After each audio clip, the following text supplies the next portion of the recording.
Okay, we will start. Good evening, everyone.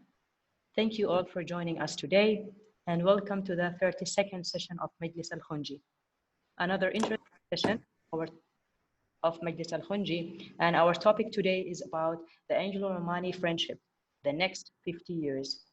Our guest, Mr. Oliver Blake, will take us through a brief look at the current channels of cooperation, exchange and cooperation, the Anglo-Omani Society and the New Generation Group, the Omani British Business Council, the Oman British Friendship Association, and other relationship aspects.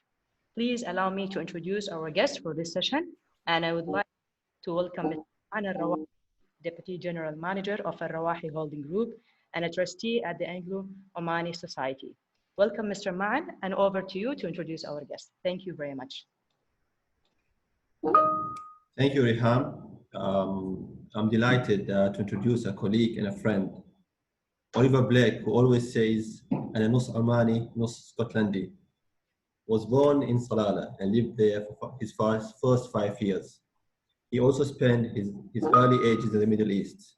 Studied after doing his studies here in Scotland, he moved to Newcastle to do politics at Newcastle University. And from there went to be commissioned in the Royal Military Academy at Sandhurst. After his few years serving at the military, he decided to come back to Oman, where he joined Charles Kendall, worked there as the director, working very close with the Royal Court and serving His Majesty.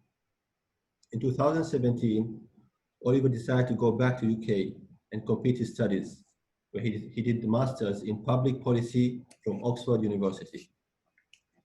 He's also the founding director of Blake & Evans. It's a company which is very much linked to Oman and Oman operations. That's why he travels in Oman almost every month. He's a co-chairman at the Anglo-Omani Society, the New Generation Group, managing the operation on the UK side. He's also played a very huge role in founding this branch of the society. He's also a trustee at the society, and he's a colleague and a friend. He has many links and friends in Oman. Surprisingly, when we go to meetings, it's the other way around, where he introduces me to Omanis, rather than me doing that. So there's much more to talk about, Oli, but I think I will pass the mic to you. Over to you, Oli. Thank you very much, man. And it's wonderful to see you and so many close and dear Omani friends who sadly I haven't seen for a while because of the current travel restrictions all over. But it's an honor to be part of this prestigious group today. And thank you to Khalil for inviting me to be part of it. I'm sad it's not the Majlis in person, but this is a very good second best and a privilege to be here. I'm very aware of a number of the very senior members of the Omani community who've contributed to this Majlis in the past. I've seen a number of the back sessions on YouTube, and so I will do my very best to make this session as dynamic and interesting as possible, not least because many of the people dialed in here today are far more experienced and expert than I am in the Anglo-Omani friendship and the years that it's gone back and through. Woodrow Wilson said that if I am to speak for 10 minutes, I need a week for preparation. If 15 minutes, 3 days, and if for an hour, then I'm ready now. So taking my inspiration from the sort of TED Talk world and the sort of neuroscience of human cognitive concentration and ability to focus, I'm going to try and keep this presentation reasonably brief and no more than 30 minutes. I've also only got a few slides and a few maps that I'd like to show you later on in the talk. But I really, rather than this trying to be some form of roadmap that I deliver, I'd much rather that it was a chance to get the cognitive juices flowing and get some discussion and Q&As, and hopefully from that get some good ideas about what's on the horizon the next 50 years. Man very kindly introduced me, and as he said, that my whole life I've been luckily and privileged to be linked to Oman and have been traveling back and forth for nearly 40 years now. For me, all roads lead to Oman, so it's a privilege to be able to talk about how I perceive the future and where our relationship might be going.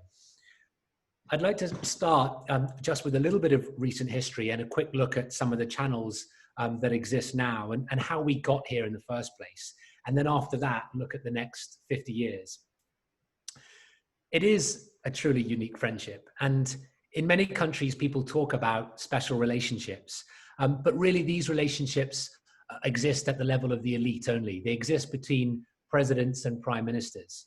But this is not the case with Oman.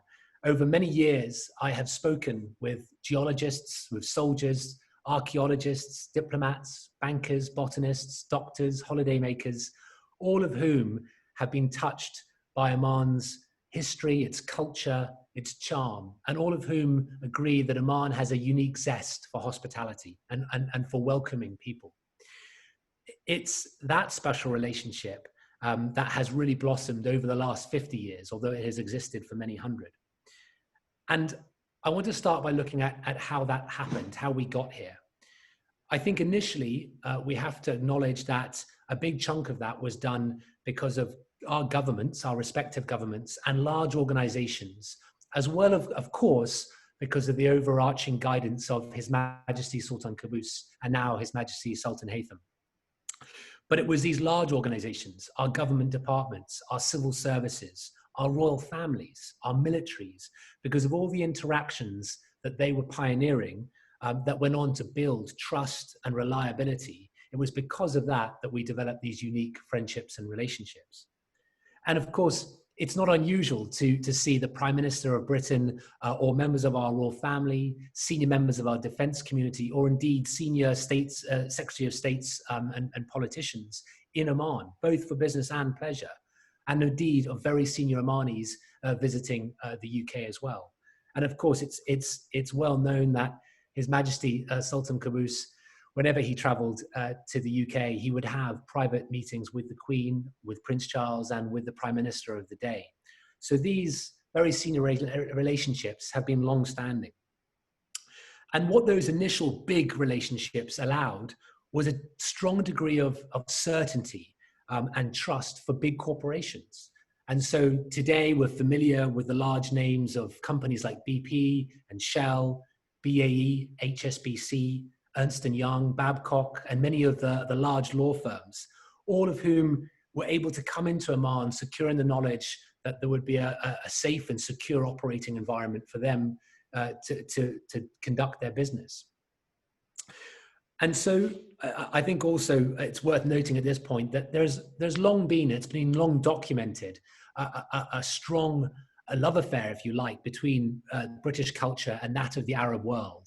But I think within that, there has always been a subset, and that even stronger subset has been specifically between the UK and Oman, between the British people and the Omani people. And so recently, you've seen large agreements confirmed between our two countries, the Joint Comprehensive Agreement, which was a political agreement, the Joint Defence Agreement. You've seen huge sums of money coming in from those big corporations like BP into Kazan and other large corporates into local infrastructure as well. But what I really want to look at today is not those large organizations that got us here, but what binds us for the future? What protects this relationship into the next 50 years? And as I do, I want to start by just quickly looking at the existing channels that are in place, that are the guardians of that friendship. And of course, for many of the people dialed into here today, this will be common knowledge. But I think just a few minutes on it might be useful in case people are looking at this from a recording point of view in the future and they're not so certain. Because again, in an unprecedented fashion, I know of no other two countries that have quite so many mechanisms and vehicles to look after the friendship between the two countries, because there is so much passion in that relationship. I think at the center of it is the Anglo-Omani Society, formed in 1976 with Sultan Qaboos as the patron and the president always being the Omani ambassador in London. The society was very kindly gifted a beautiful building in London over a decade ago from His Majesty, and it serves as our home and our headquarters and the home for all and any Omanis who are traveling to the UK. Through the society and at that building, we hold monthly events, lectures, we put on exhibitions, we conduct lunches and produce any number of publications. And the society also has a very active grants program, which is something that I think we need to dig into deeper, because this grants program has in recent years enabled young Omanis to come and do top-up education in Cambridge. We've sent Brits to come and study the Arabic language in Mana. We've sponsored environmental studies and support mechanisms for the Arabian leopard in Dhofar. We've brought Omani teachers to come and understand the British teaching curriculum system better. We've sent young Omanis to science fairs in London. And we recently brought a number of technocrats from the Omani Majlis Al Khonji to come and study the legislative process in the UK. All of this supported through the Anglo-Omani grant system. And also within the society, we created something called the New Generation Group about 10 years ago. And it really serves to do the same thing that the society does, but to push it down into a younger generation, to make that relationship relevant and interesting and dynamic for younger Omanis and younger Brits. And within that, one of the key things we do is host an annual delegation, which is 1 year held in Britain and 1 year in Oman.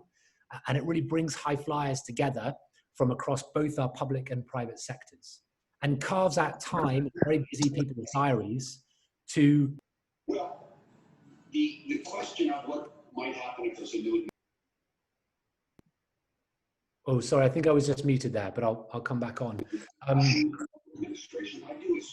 It gives us time to understand each other and carve out time in our busy diaries.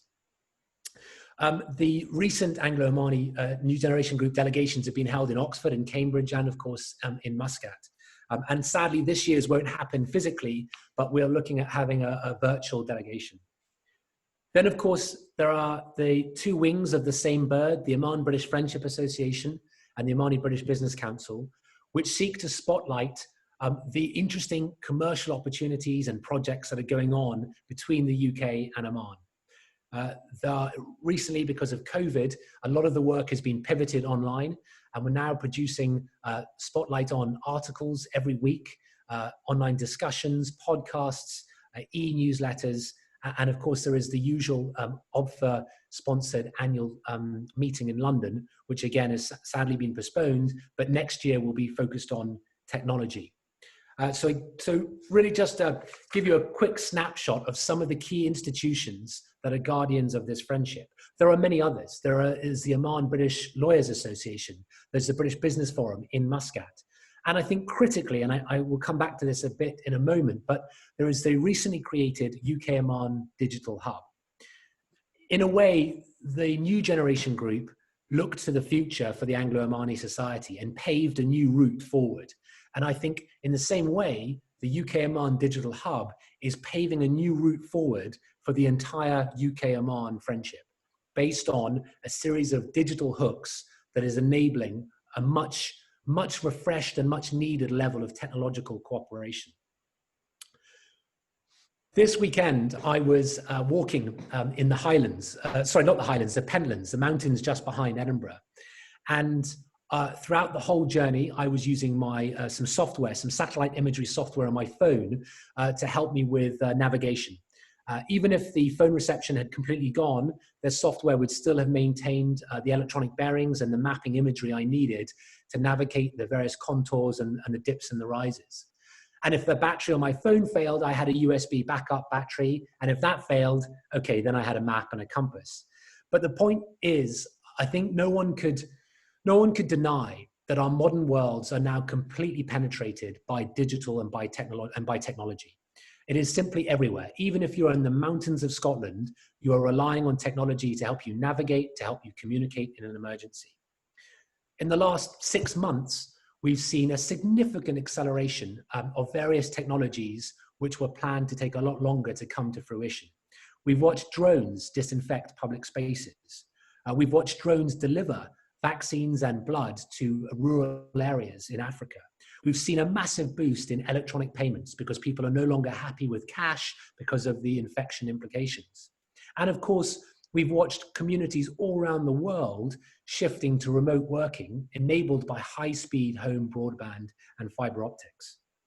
I myself, the first 7 weeks of Scottish lockdown, I was living in a cabin on my cousin's farm in Fife. And the whole time I was there, we were connected to broadband via my mobile phone. There was no hard fiber broadband, but 4G connection gave me 50 megabytes a second, no problem at all. And I'm speaking to you now via my mobile phone connection because Scottish weather yesterday knocked out some of our fiber optics. So technology is everywhere. It is all around us, and there is no going back. Before I look ahead at the next 50 years, I'd just like to give a little bit of context and also look at some technology trends as the bridge to what I really want to talk about. The nature of technology is such that it has meant that our youth are infatuated with it. Our younger generation, from the age of 3 years old when they're playing with iPads, don't see technology as a tool of work. It is more a method of interacting with each other. It is a way of gaming life. It's not arduous work in an office. It can be done from anywhere, and it is instinctively inquisitive and fun. The reality in Oman at the moment, much as it is across the world, is that there are unemployment challenges. There is a young generation looking for employment. That young generation in Oman is seeking genuine challenge. They're seeking opportunities that will allow them to improve their lives and to develop and advance in ways that haven't been done in the past. This, of course, is all happening at a time when across the world, we're seeing unprecedented low levels of oil prices, whilst at the same time, an environmental push for low carbon emissions. Whilst this is going on in the UK, in spite of all of the issues and unemployment and concerns that we have about our economy, we still do have some incredible fintech, biotech, and educational technology, which is pioneering new products and services. We're watching Amazon now testing their unique in the world drone corridor system in Cambridge in anticipation of drone deliveries to our houses coming in the near future. In London, Silicon Roundabout has some of the world's best incubators and accelerators because they sit right next to the city's financial system of insurance, bankers and brokers. And of course, throughout the spine of Britain, we see incredible technology ecosystems from London to Manchester, Birmingham, and all the way up to Edinburgh and Glasgow. And the context of all of this is that here you have two countries, Britain and Oman, who have an incredible history of collaboration, of cooperation, and of friendship. You have an Omani youth who is seeking genuinely challenging, interesting opportunities in engineering and information technology. They're less interested in jobs of old. They're less interested in the typical agrarian outlook that both our countries had in the past. They want new and they want glitzy. In the UK, you have some of the world's most incredible startup and mature technology companies who are specifically looking for regional expansion into the Middle East. In Oman, you have a bilingual population who speak the language of the internet, a country and a people who are respected and highly regarded by the global community, a country with safe, trustworthy systems of laws and regulations. And beyond that mutual bilateral context of Britain's technology and Oman's environment, you also have the global context. So in a recent study done by Korn Ferry, who are the talent and headhunting specialists, they looked out to 2030, 10 years from now, and they identified a significant global human talent shortage. So they're not worried about robots taking over the world. They're worried that in the next decade, there will be a significant global human talent shortage across a number of industries. And that will lead to a deficit of 85 million people who are not doing jobs that are required. Of that 85 million, specifically within technology and telecommunications, they reckon by 2030, 4.3 million jobs will not be filled because the talent doesn't exist in technology and telecoms. And the loss of those jobs, the lack of those jobs being filled, will relate to nearly $500 billion of unearned revenue. In the UK alone, by 2030, Britain is anticipated to have nearly a 10% deficit, a loss of jobs that are not filled in telecoms and technology. And if you'll just bear with me, I'm going to share my screen just for a second to show you a couple of slides that relate to this. So I hope you can see this now. This is the map that specifically looks at 2030 from Korn Ferry and highlights in different colors where that deficit exists. What is interesting is that across the UK and large parts of the Commonwealth countries, and of course North America, there is a deficit. Of note, there is only really a surplus in India, who are very close neighbors of yourselves as well, and with whom you also have, of course, very strong links. Now, what's interesting is this map shows you across all industries, which includes financial and banking and manufacturing, amongst others. If we zoom into, there we go. If we zoom into some of the stats I've just mentioned, 4.3 million worker deficit. That is the equivalent of 59 times Alphabet, the parent company of Google. 59 times, arguably the world's most successful technology company. And it would equate, as I said, to nearly $500 billion of lost revenue. 9% of the UK unfulfilled. Now, this is the map that shows you specifically telecoms and media. And again, I think what's really interesting contextually here is that Britain has a significant deficit of between 600,000 and 1.2 million people in jobs not fulfilled. So this goes back to the context of our two countries with a unique relationship, with a unique workforce in Oman that wants to engage in this space, and Britain that has requirement not only for our companies to engage, partner and export, but also for the raw talent to fulfill jobs that are needed to be fulfilled. Please just bear with me while I go back and just stop sharing. Hopefully you can see me again. There we go. So the last point just to make on that is a friend of mine recently, he's the head of cybersecurity for one of America's largest banks. And he was telling me not long ago that now they have to pay graduates, people who've just come out of undergrads who've just completed their first degrees in computer science. They now have to pay them between $200,000 and $250,000 a year in order to get them to join the bank on their cybersecurity side of things, because they're competing with all the large technology companies in Silicon Valley. And if they don't, they won't get the best brains working in their banks to help counter cybersecurity threats around the world. $200,000 is a salary that most people who've been working in jobs for a decade could not hope to achieve. And yet this is being paid to 22, 23-year-old young men and women, and is a space in which there is a deficit. That is one of the spaces there are not enough people qualified to fill the jobs. Lastly, before I look ahead, I just wanted to touch base on some recent Deloitte insights, technology trend insights. And these are trends that have already arrived and are now seen to really come to maturity in the next 3 to 5 years. So I'll run through them and then go back over them again quickly with a quick comment and note relevant to Oman. The top 6 or 7 points that they made in their report was the Internet of Things and 5G are going to open up a whole host of new industries, and that technology is now here. It has arrived. Quantum computing, the ability of vast computing power, the case of which the world has never known, and its application to major problems, specifically in health, for example. Space and satellite technology, the ability to put cheap satellites up into space, and the enabling power of those satellites, the coverage and the enabling power that comes from that. Crops and food security, which is of course something we've seen very recently during COVID. People concerned about their own supply chains and their inability to supply their population's needs in times of crisis.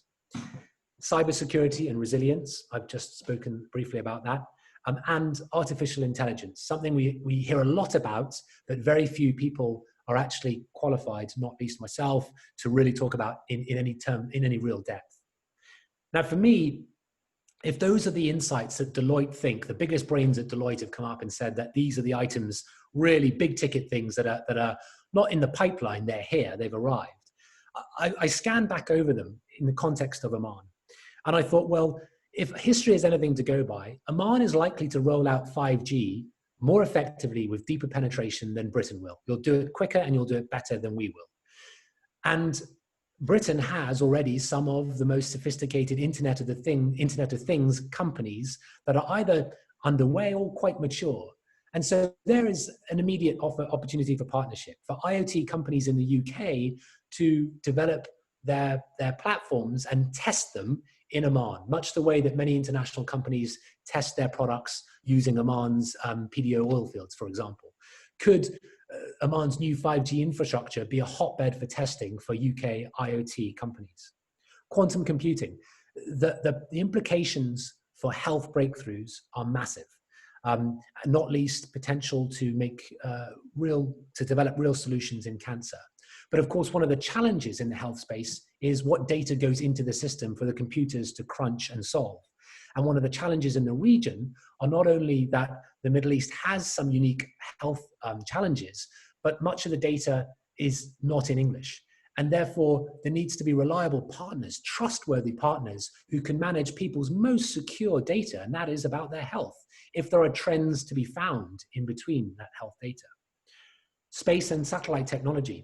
Much of the airtime gets given to America, not least because of some of the big recent breakthroughs with Elon Musk and, of course, historically with NASA. But Britain actually has some very advanced and very successful satellite space technology. Much of it sits in, of course, in the private domain because we've never had the likes of a NASA public program. But Scotland itself also has, in the northern parts, some very interesting satellite technology. And part of that is to do with the geography of where Britain sits in the world. And of course, it is another unique advantage Oman has. Very few countries in the Middle East region have the safety, the stability, but of course, the space that Oman has with a huge ocean right on your doorstep. Satellite launches and returns often require large bits of water to soften the landing. So I think there is huge potential for satellite technology to leapfrog in places like Oman. Crops and food security. I mentioned it's taken on a whole new meaning during COVID. But of course, there is already a British company in Oman, a startup, having conversations around the use of solar power to desalinate water in order to irrigate coastal crops. I mean, incredible. Oman has some of the best solar in the world, and you have a huge ocean.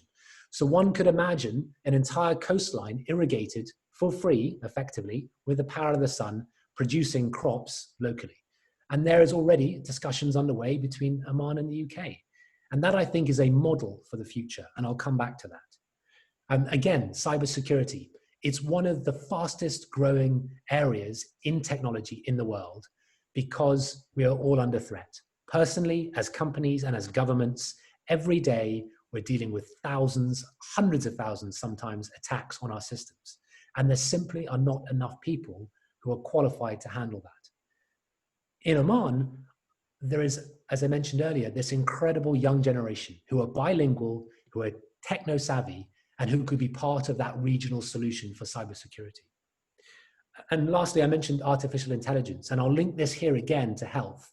I'm doing some work with a company at the moment who are on the cutting edge of actually using AI, not just talking about it, but using AI algorithms to, at the moment, synthesize a lot of the science coming out around COVID, for example.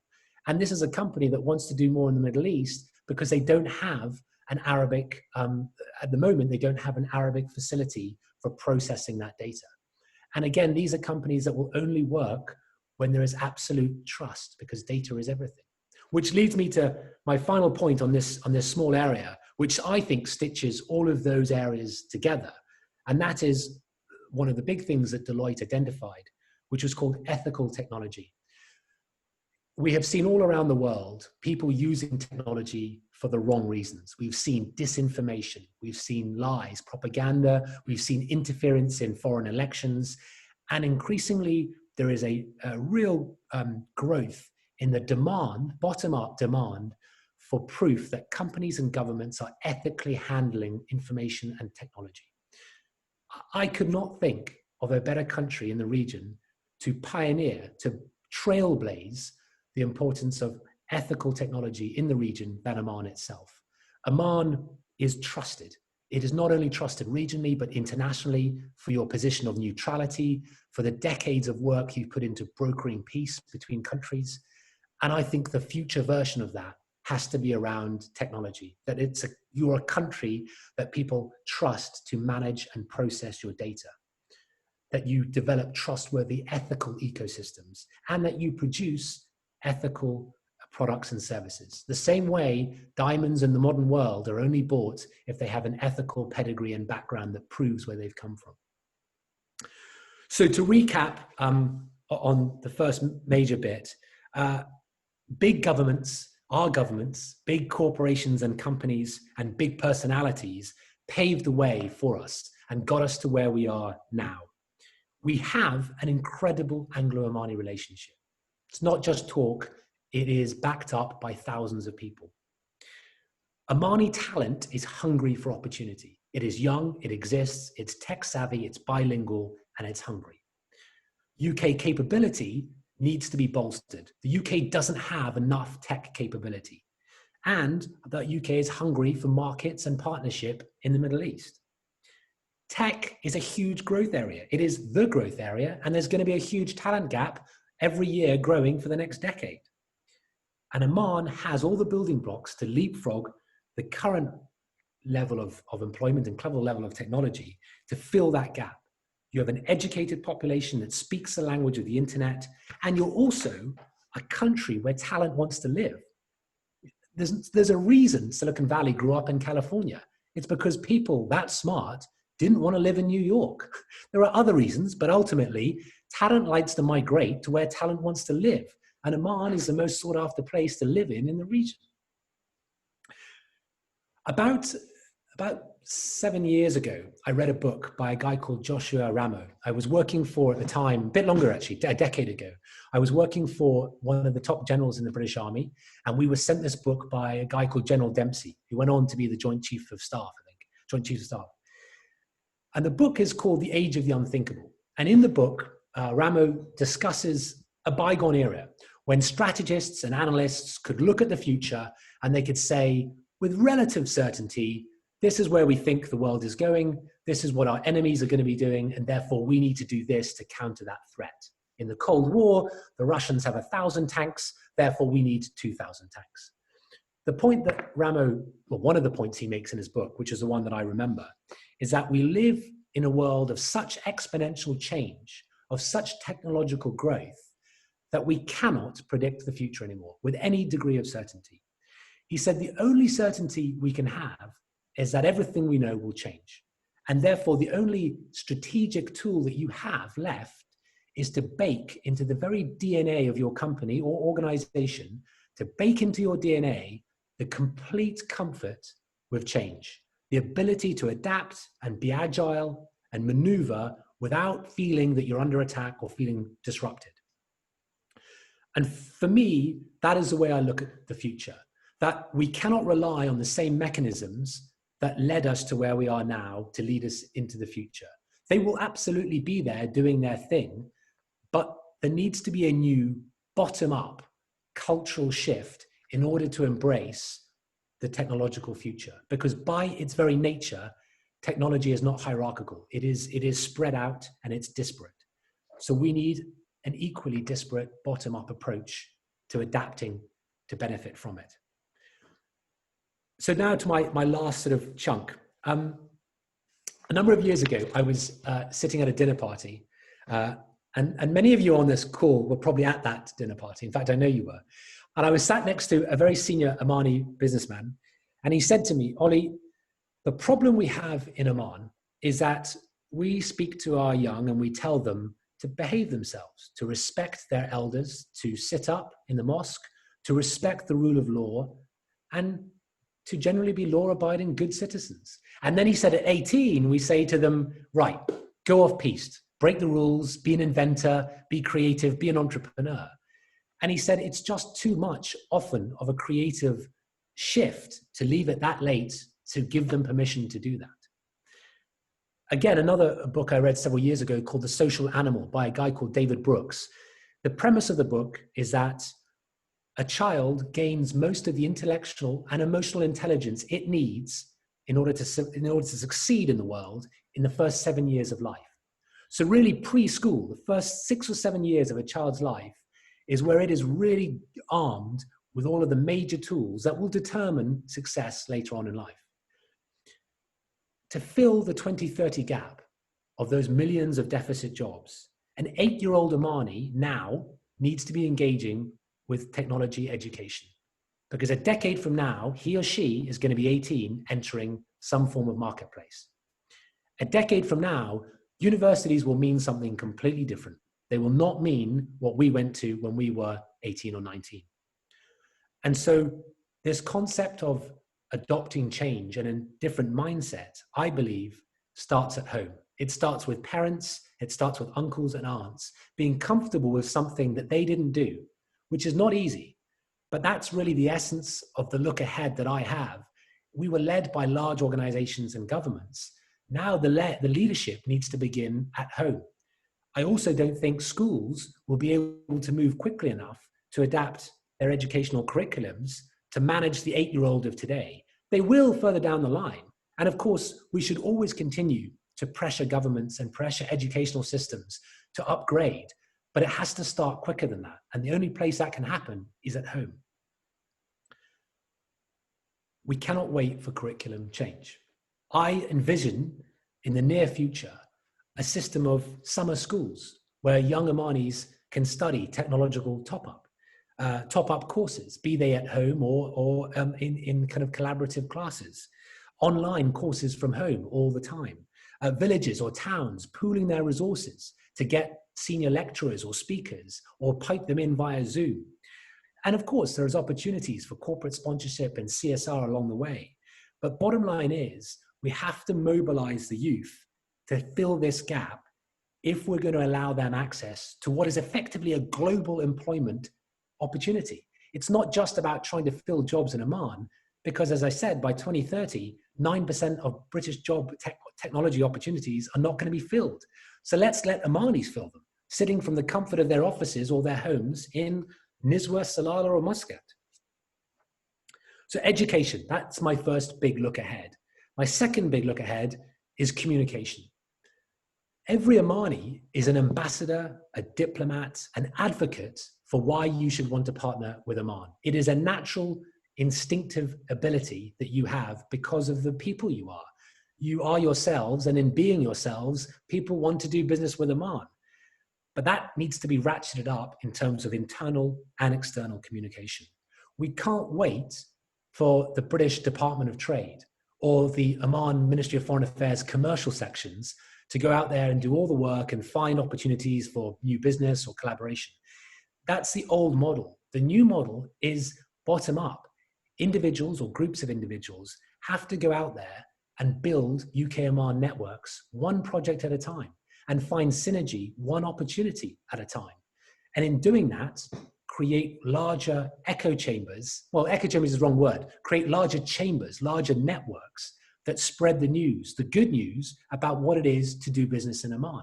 If I said to any of you today, do you think it would be a good idea to start up a tech company in Estonia? You would all say yes, because you've all heard of the mind-blowing achievements that Estonia have made with e-government, business-friendly tech access, tech employment, but they're a country of 1.3 million people. They built it with education, and then on top of the education came the businesses, and of course it was supported with government ease of doing business. But everyone has now heard because they communicated it. I had a fascinating conversation a few weeks ago with a young Omani who works for Google in London. And he is a very smart man with an incredible background who builds education platforms for governments around the world through Google. And I wondered how many people in Oman working in technology know about him sitting in Google in London, or any other number of Omanis working with MIT in America, or so on and so forth. And I think that's the kind of network I'm talking about. We cannot rely on official top-down hierarchical systems centralized in Muscat or London to create those webs. We have to create them ourselves. And it starts one project at a time. My father said to me many years ago that when he was traveling the region in the 70s, he said that it was very common in whatever part of the Arab world you're in to bump into an Omani who had his sleeves rolled up and was doing work in businesses in Beirut or Baghdad or wherever it may have been. And for me, I am not in the slightest bit surprised by that. Because again, Dad said to me that the Omanis and Scots have a lot in common. They tend to travel widely, they get on with people, they're happy to roll their sleeves up and get on with it. And I think that technology is that new future. I can well imagine young, bright, dynamic, educated Omani men and women working in technology all over the region, as well as all over the world. And in doing so, helping to solve some of the employment challenges that you and we all have at the moment. So the last thing I want to say really comes back to the digital hub, which I said I'd circle back to. The digital hub, UK Oman Digital Hub, I was involved a little bit in the early days of its creation, and it was spun out through the British Embassy in Muscat. It's been set up by some very bright technologists from the UK, and it really looked at Oman's Vision 40, and from that vision, it built a series of digital hooks upon which any number of areas of collaboration can be built on. Two areas specific I've pulled out for today: a desire to increase Oman's digital skill base and to encourage digital innovation. So this is part of the essence of what this hub is for. And it can reach into any number of academics in the UK, practitioners, incubators, trainers, cyber academics, as well as companies and organizations for partnership. I think that is one glimmer of the future. And I think the more that we can replicate that, the better. It doesn't always have to, in fact, it definitely doesn't need to be done by government. I would encourage it to be done by any number of companies, organizations, people, networks, societies. Because, and this is my final point, and hopefully I've not gone on too long, I see a future of a young Omani seven-year-olds conducting joint coding plans and programs with their UK sister schools.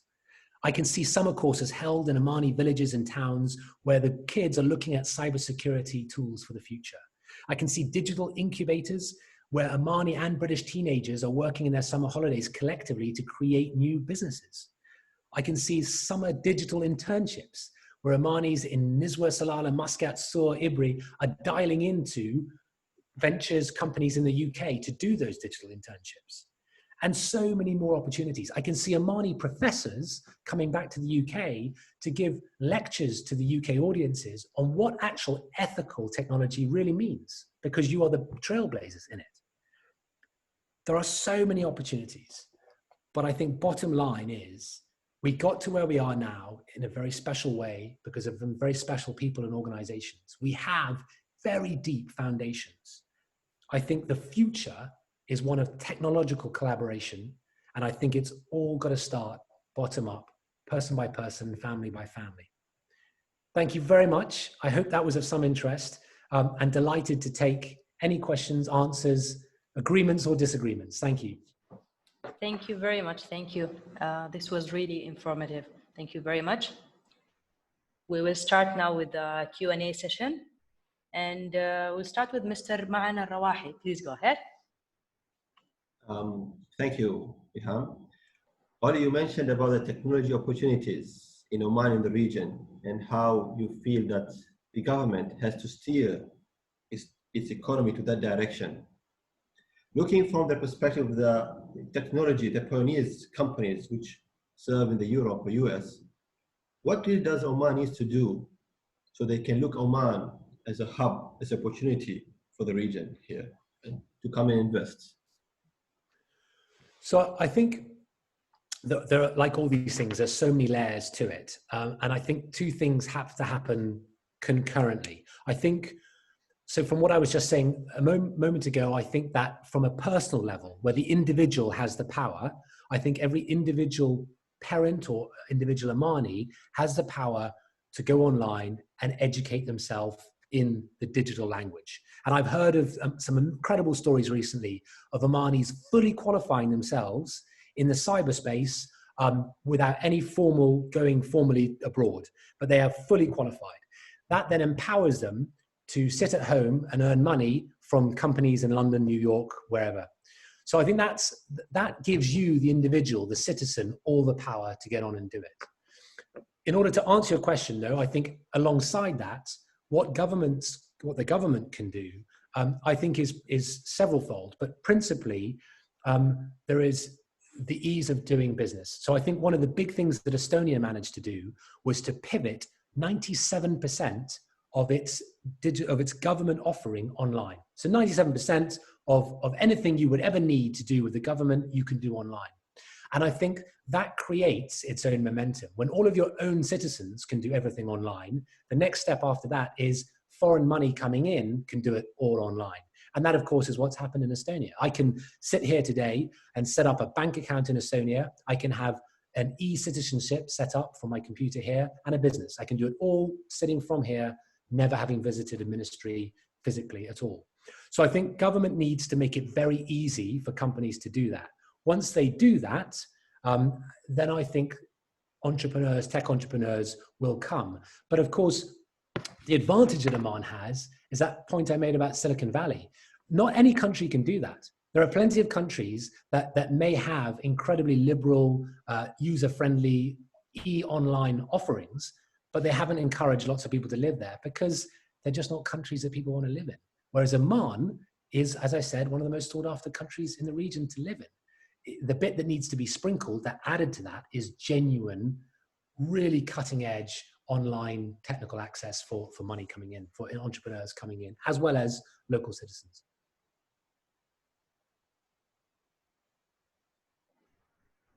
Thank you very much. We'll move now to Mr. Mike Hansen. Mr. Mike, please go ahead.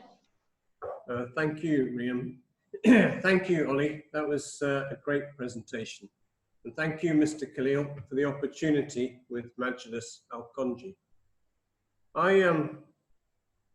I share probably all of the comments and observations you've made, but I'd like to just try and map out a slightly different scenario based on a paper that I read as recently as about 2 or 3 days ago from an American lady, Karen Young, and she works for the US State Department, and she was right, you probably read this article, but I found it really helpful in clarity in my thoughts, because whereas I buy into your comments and your presentation in the context of an old and firm relationship between Oman and the UK.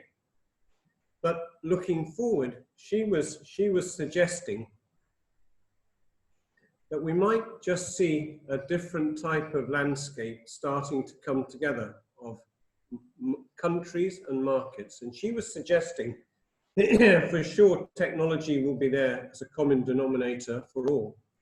But she was saying that the huge use of capital and its deployment into markets is causing a new conflict.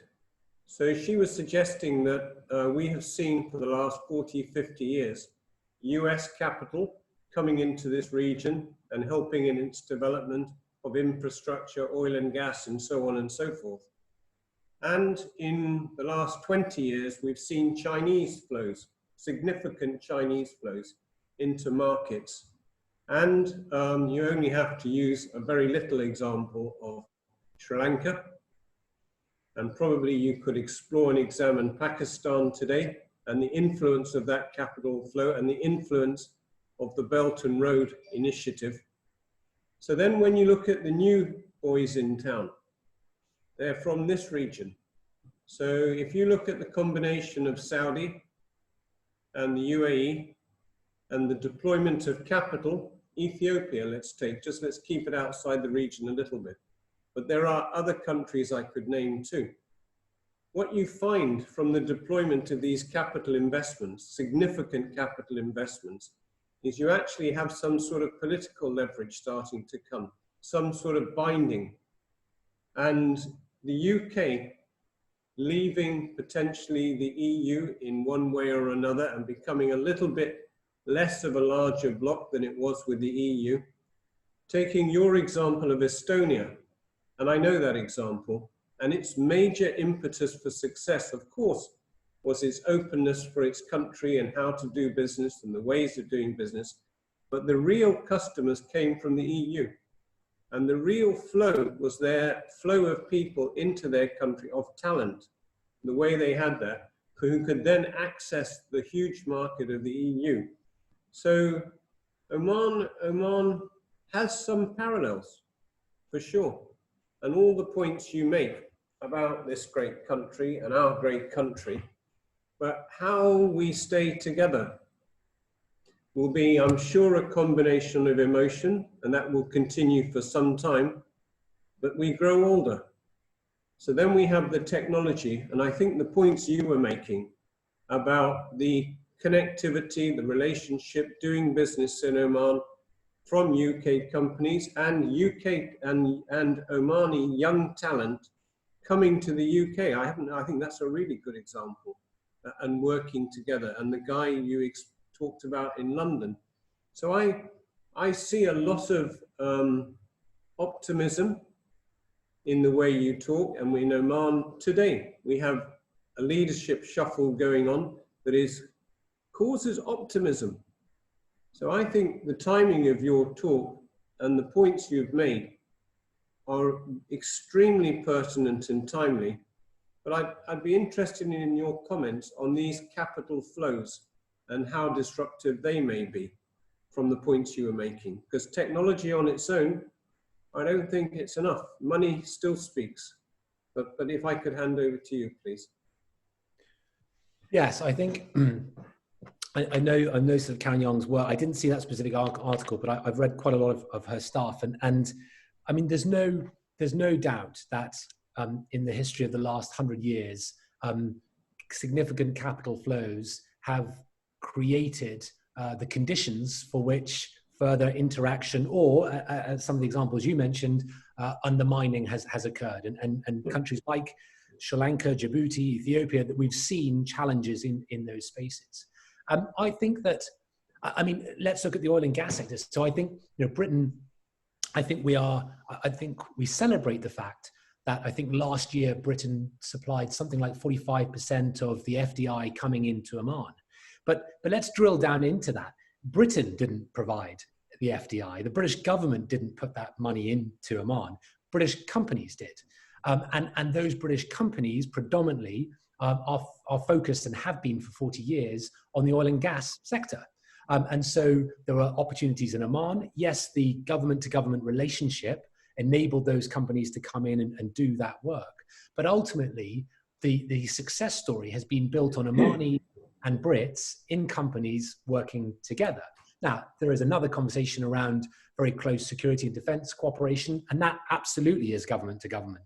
But I think the real money has been around genuine commercial activity out in the field.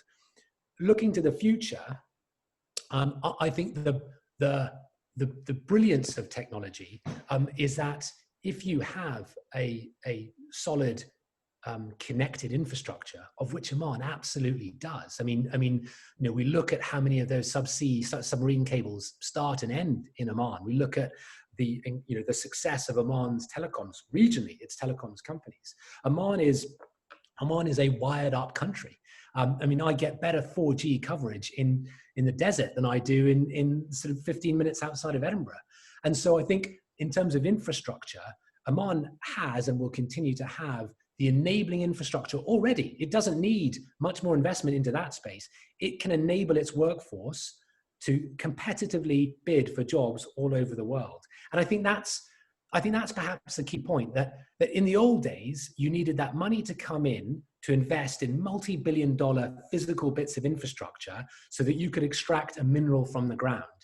And because that money came from outside, and without it you couldn't do it, then that led to influence, partnership, collaboration, all the rest of it. The great thing about technology is that it's disintermediating. You know, as long as you've got a connection, Omanis do not have to be beholden to any one country.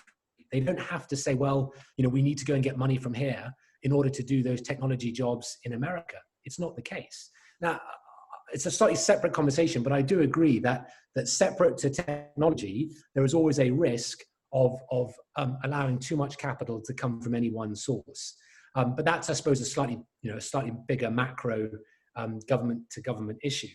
But I think from the technology point of view, you know, I don't see any reason why Duqm couldn't also be a Silicon Valley startup style zone for people having a really comfortable lifestyle. And I think that's perhaps a point I didn't make earlier. There has to be somewhere down the line a comfort with foreign talent as well. You know, once Omanis have been able to engage with those jobs, you need to be able to attract talent from elsewhere. I mean, London is probably a great example. You know, London was not built by Brits. London is one of the financial capitals of the world, and it's done on the back of global talent. So Estonia has done the same thing. So I think you have to be open to being able to access global jobs, but also giving jobs in your country to others as well. Thank you, Ollie. I appreciate your comments. Thank you, Reham. Thank you, Mr. Mike, Mr. Oliver. We'll move now to Mr. Shawqi. Please go ahead.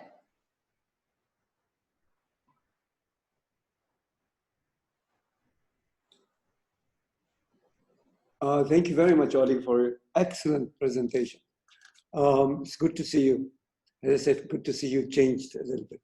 But I think all that you have said is extremely relevant, and I would like to share this with the OPFA members. So I'd very much appreciate if you could send the presentation or soft copy of the presentation so I can distribute it, because I think it really is very relevant to the times, and particularly with what has been happening these past 6 months. It has certainly woken up a lot of people, and I think a lot of changes will take place in everyone's life. I think I would be very surprised if there are people who would come out of all this as they used to be before any of this happened. I think it will affect every single person in some form or another, whether it's emotionally, whether it will be intellectually, whether it will be in the way they would think, in the way they would behave, etc., etc. So I think it's a very, very relevant discussion and a very relevant presentation that you've made. Thank you very much for it, and I hope that you would be able to send it to me. Thank you. Certainly, Shaki. I'll definitely send you that information, and thank you for your kind comments.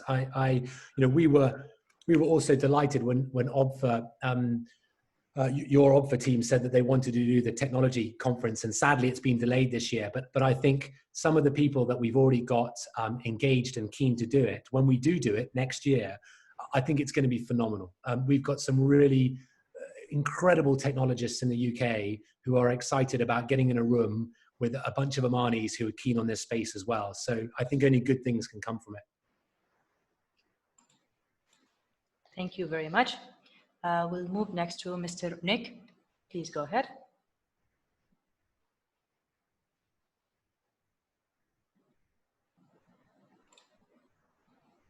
Yeah, kindly unmute yourself, Mr. Nick. I beg your pardon. Yes. Ollie, yes, so a fantastic rallying for technology and it's very difficult to agree. I think the real puzzle to me is how you fertilize the ground to allow all these things to grow.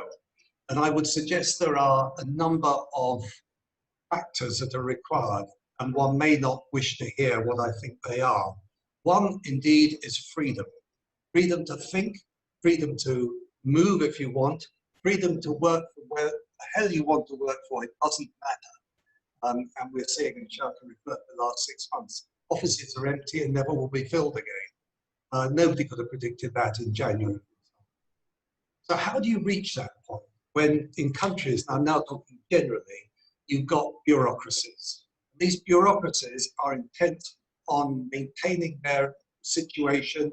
You know, if you are the Minister of Manpower, let us say in Libya, I'm not trying to relate it to here, you want to continue to have all the rules and regulations, 99% of which are pretty well, I can guarantee, actually stymie the development of individuals and technology and business and so on. So somehow we've got to create that freedom at the bottom level to allow the things that you refer to develop.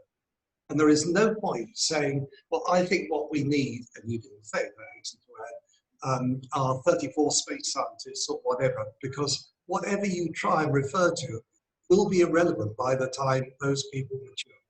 That's the one thing one can guarantee.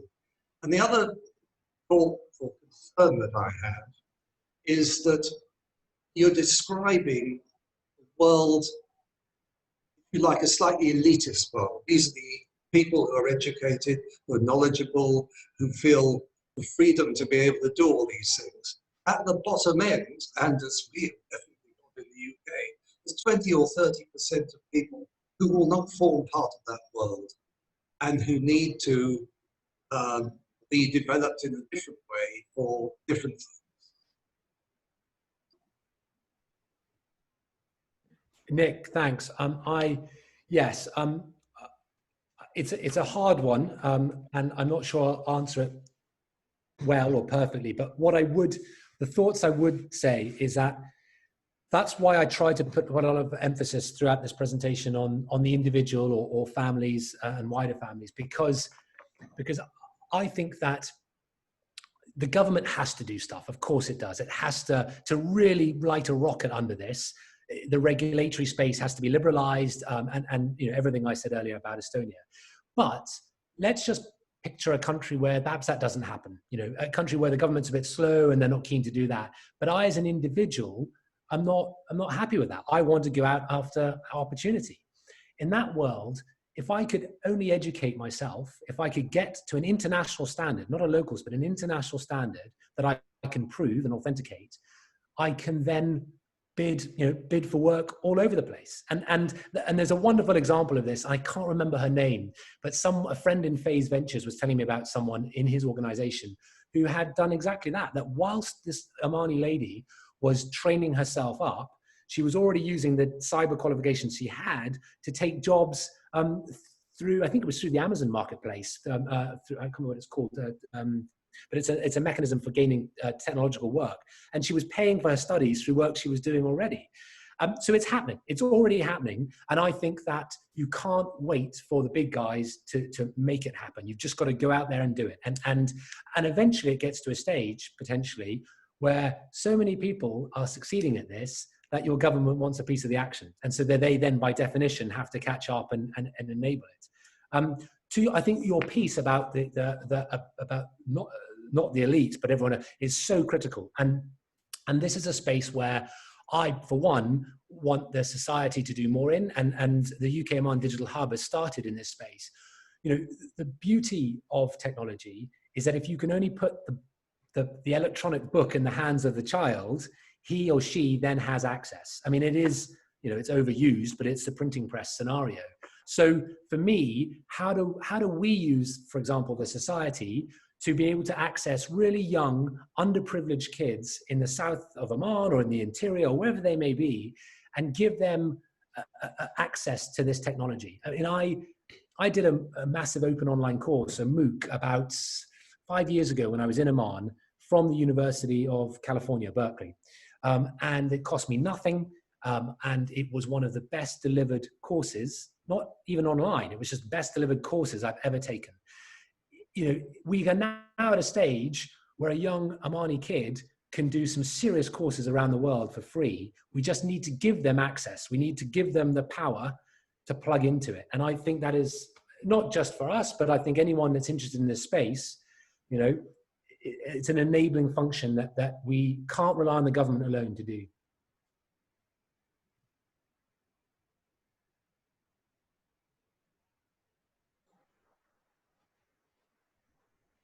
Thank you very much.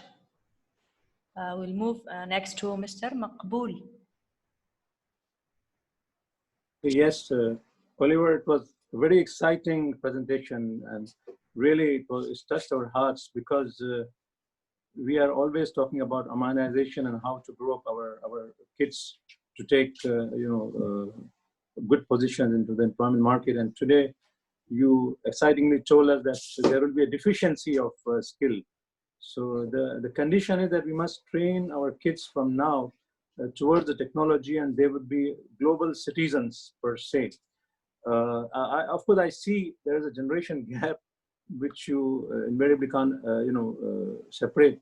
There's an older generation still used to on the manual way of doing work, and the new generation tech savvy, and then I feel there is some lack of appreciation among the two. So how to gel that? My question to you, that how do we, taking lead from the excellent things you told us, how do we create a strong technology culture in our society And are there any structured steps we as a society take without depending on the authorities to create that, web within the, within our society, to that all new generation, you said from 8 years onward, we tell them this is what you are here for the future. So how do we, are there any specific steps we need to take? Thank you very much, Michael. I think it, of course, society, well, first of all, I should say, I was delighted to see the recent announcement around a new university of technology in Muscat. I think that's a great move. But again, of course, that is only going to service a very small number, comparative to the population, a small number of people. But moves like that are important because they give people confidence that this is a space that we should invest in, both mentally, intellectually, as well as physically. But I think the reason I love this space is because I think, you asked how can society adapt and prepare and change for this. Society, of course, is just made up by people. It's just made up by families. And so the real power in this cultural shift is with you. It's with all of the families that exist in Oman today. And some of you having the confidence and the courage, and it does take courage, to say to your children, there are many ways forward. You don't necessarily have to take the conventional route, which is ABC, school, university, master's, doctorate, whatever it might be. It takes some families to say, you know what, actually, we've enrolled our son or our daughter at 7 years old in a summer camp in Muscat or Ibri in order that they can start developing their cyber skills. And if a few of you do that, others will look. And then a couple of years down the line, when that 7-year-old is now 10 and they're doing a summer internship in the UK with some cyber skills and so on and so forth, you get me, that you need to create the bottom-up momentum. But none of this can be, it can't be determined top-down. A government can't say, you will send your children to do this, X, Y, and Z. It has to have the population as a whole, slowly, family by family, saying, we reckon we need to get ahead of this curve. And it's really difficult. I mean, I'll give you another, I mean, it's not a great example, but in the UK now, I have many friends who spent many, many years living in London, never really enjoying living and working in London. They'd rather be in the countryside, but work has dictated they had to be in London. Now, because of COVID, many have left. But it started a few months ago with a number of families saying, there's no way I'm going back to London. And then there were some newspaper articles about it. And then, of course, the financiers got on the back of it and started modeling what would happen if you didn't have to pay for massive offices. And now in only months, which is very unprecedented, there's a cultural shift. People are now saying it's very realistic not to have to spend all your time living and working in London. You could do a day or two. And these were kind of dreams before. So it always starts with people, just a few people taking the courage of doing it. And I think what will help that courage is the more of these types of technological, cyber, etc. opportunities we can put in Muscat, the more people can start tasting it, testing it, trying it. And if they do that and they like the results, then more people will follow. Thank you very much. We'll move next to Mr. Dr. Amr Al-Matani. تفضل.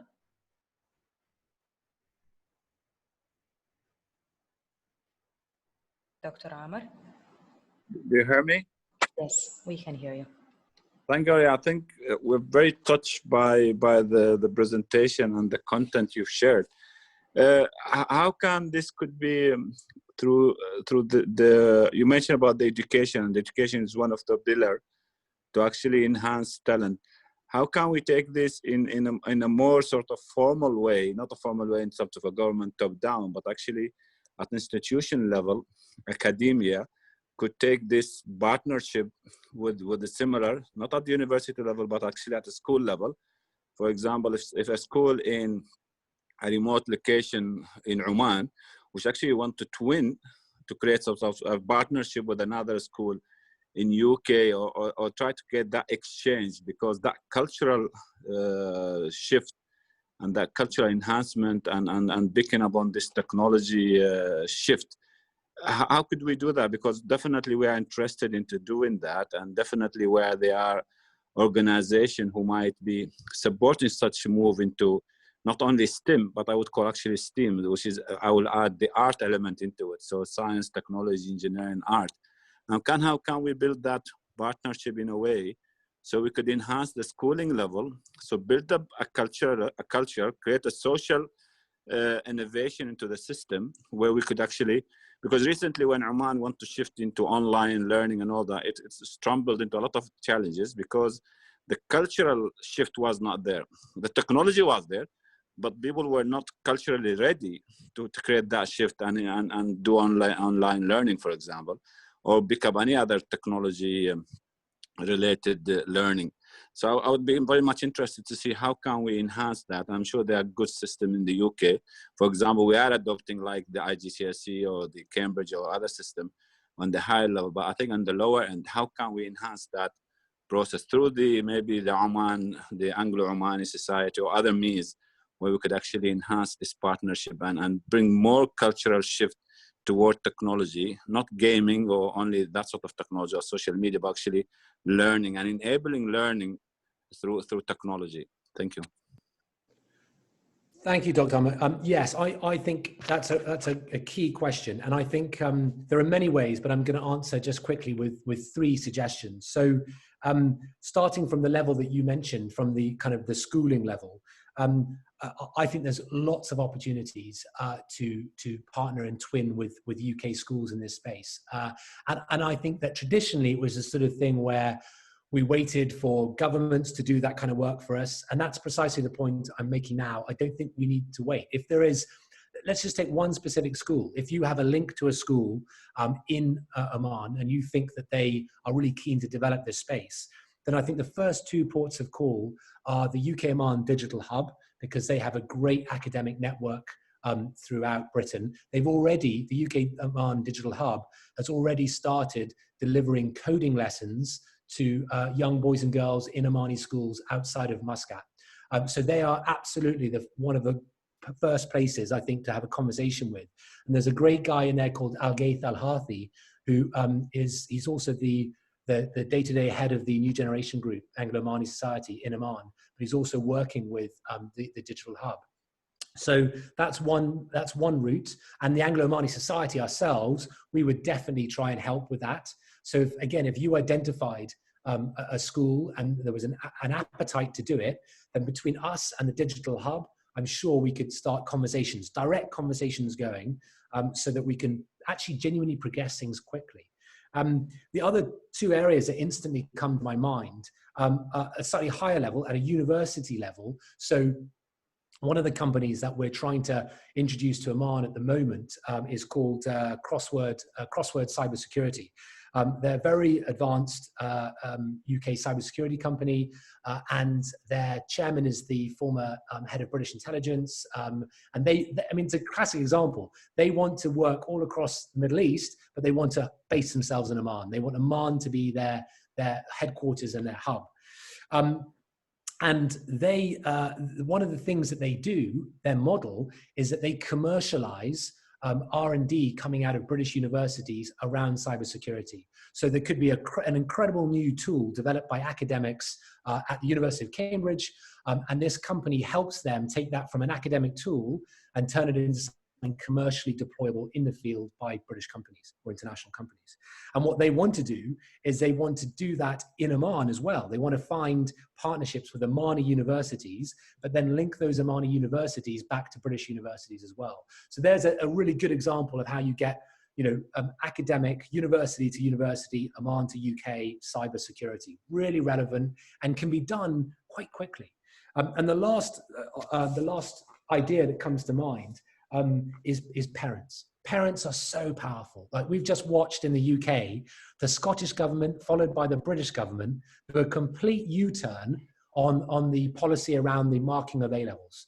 And I won't bore you with all the details. You've probably seen it in the BBC, but our governments have literally turned 180 degrees because parents were so angry at the way that the government had basically messed it up. Now, in the context of Oman, what I mean about parents is any pressure that parents can put on schools to adopt new systems of technological learning, new collaboration, that's a good thing. Because ultimately, this is the people who've got most interest in these children's futures are the parents. It's your kids. So the more pressure you can put on schools, the better. And often you might be more plugged into what those technological solutions are than the schools themselves, because they are operating in their old-fashioned curriculum-led silos, which is exactly the same in Britain. Britain is running a very old curriculum model, and I think we need to change quickly. Thank you. I think definitely we'll take it up with you offline, because I do have an international marked school, which I would like to experiment and take it up as the first partnership in that sphere, and through maybe Anglo Oman society, because we have an international school sits in Sur, and it's one of the best investment we had in outside Muscat, and I think it would be an ideal model to have that twinning with somebody of high level within the UK. Thank you very much for the further explanation. Thank you. Delighted to help. Thank you very much. I think we have reached to the end of our session. Mr. Mukhtar is not available with us. Yes. Mr. Khalil, over to you before we end the session. Okay, thank you, Ali. Thank you, everyone, for the good presentation and Q&A. I think school, before going to university is an important element, as we have to develop the new generation.